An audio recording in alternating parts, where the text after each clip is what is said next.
Hello and welcome to episode 21 of the Altius Images Drone Positive podcast.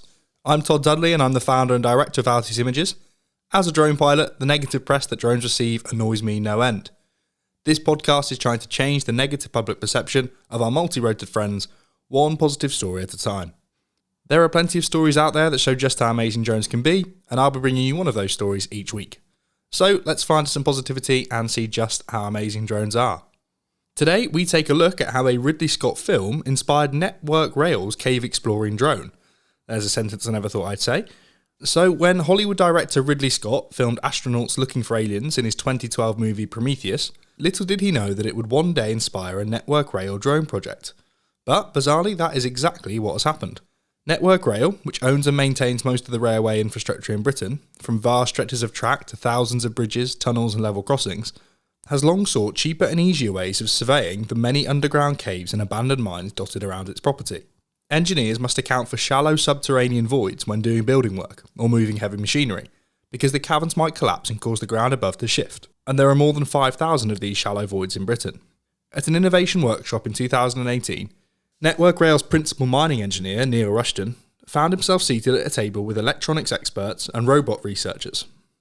He sketched a simple drawing of the sort of device he was looking for, something that could travel down a 15cm borehole, enter an underground cave and map its interior. Existing methods of mapping these areas are slow and sometimes hazardous. Surveyors either drill multiple boreholes into the ground, through which they poke sensors at the end of long sticks in order to scan the space below, or technicians enter the mine shafts and caverns themselves to collect the data by hand. Dangerous gases, cave-ins, and even explosions are all possible causes of harm to such workers.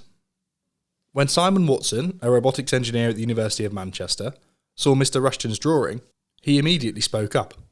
I've watched a film about that, he said. It's Prometheus. In a well-known scene in the science fiction blockbuster, 4 spherical drones whiz off into a creepy, unexplored alien structure, scanning it with lasers as they go in order to build up a 3D model of the environment. It's a tantalising moment in which the human space travellers realise the enormous scale of the outlandish place they have stumbled upon. Mr. Rushton knew the film and so instantly recognised Mr. Watson's analogy, which got everyone at the table talking. A tool like that would be invaluable, says Mr. Rushton today, not just for us, but for hundreds of applications around the world. This is how the Prometheus drone project got its name, and although the caverns Network Rail hopes to explore with the device will be smaller than the alien tunnels in the film, the technological principles are almost exactly the same. There are special challenges though. For one thing, the drone has to fit through a snug 15cm or 6-inch borehole, a standard size used for underground surveys. Mr. Watson, his research associate Liam Brown, and colleagues have come up with a folding design in which the drone's propeller-equipped arms raise up into the flight position once the device has been pushed through the borehole and into the gloomy mine below. At that point, the drone detaches and zooms off into the underground space on its mission.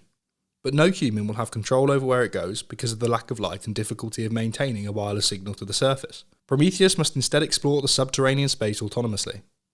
To gather data about its environment and avoid slamming into cave walls or stalactites, the drone will carry a camera that uses lasers and infrared imaging to make 3D maps of its environment. The device has been miniaturised so that it can fit onto the drone. If all goes as planned, once it has acquired a map of the cave's interior, the drone will then fly back to the borehole where it will autonomously dock with a rig and be pulled back up to the surface. The consortium behind the project involves various organisations, including, among others, the Universities of Manchester, Bristol and Royal Holloway, all working on the drone itself, and Headlights AI, a London-based tech firm tasked with designing the special camera and other components. The challenge with the Prometheus drone is, number 1, it has to navigate when there's no GPS, explains Puneet Chabra, co-founder and chief technical officer at Headlight AI, who was present when the idea for the Prometheus project arose at the Innovation Lab meeting in 2018. That means you have to create a 3D map, and that map has to update itself as the drone moves. You have to localise in that space, if you like. Not only that, but because of the drone's diminutive size, it can carry only a small battery, so it'll have to complete its mission in just 10 minutes, says Mr. Watson. The team has already trialled some of the technology during test flights, such as the docking equipment, which uses locking pins and magnets to hold the drone in place until it's ready to drop down and fly away. Their work is described in a recently published scientific paper, which we'll link below if you're interested.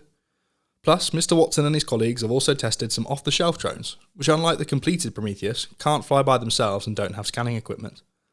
Nevertheless, the experiments in caves in Shropshire gave the team a sense of how the devices cope with turbulence in confined spaces. It's important to account for this because should the actual Prometheus drone crash underground on one of its future expeditions, there's more or less zero chance that engineers will be able to retrieve it. An in-cave flight test using a prototype of Prometheus itself is scheduled for spring 2021. It's not the first time that someone has attempted to build an autonomous cave mapping drone. 3 years ago, a team in Australia demonstrated one such device, though it was much larger than Prometheus will be. Meanwhile, Guido de Kroon at Delft University of Technology in the Netherlands and colleagues have experimented with a swarm of small autonomous drones designed to map an unknown environment. Their research was published in the journal Science Robotics last year and is linked below if you'd like to have a look at that too. Professor de Kroon says Network Rail's ambition is impressive. I think it's very exciting. I was not aware of this problem, he comments. There's a whole world underneath that's hardly accessible and dangerous for humans. Although the project presents multiple challenges, he praises the approach chosen by the Prometheus team. And he notes how discussion of Ridley Scott's film has also come up among his students while working on similar projects. Movies make people dream, says Professor de Kroon. Researchers have an eye out for this kind of cool stuff that they'd like to realise in reality. It also works the other way around. Some of the research work you do inspires movie makers. It's all well and good so long as Prometheus doesn't find anything too startling on its future missions. Alien spawn lurking beneath the East Coast main line, for instance. It's when we find the cavern and it's full of eggs and we're like, right, says Mr. Watson with a nervous laugh. So a really cool story there, and it continues the theme of drones being used more and more as time goes on.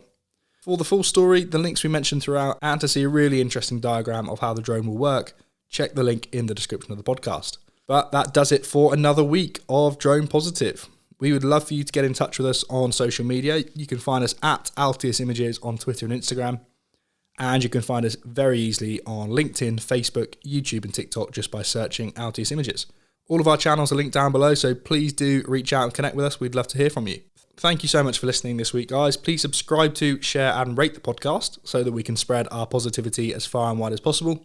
We'll see you next Monday for episode 22 of Drone Positive. But for now, fly safe and stay safe, folks. Bye-bye.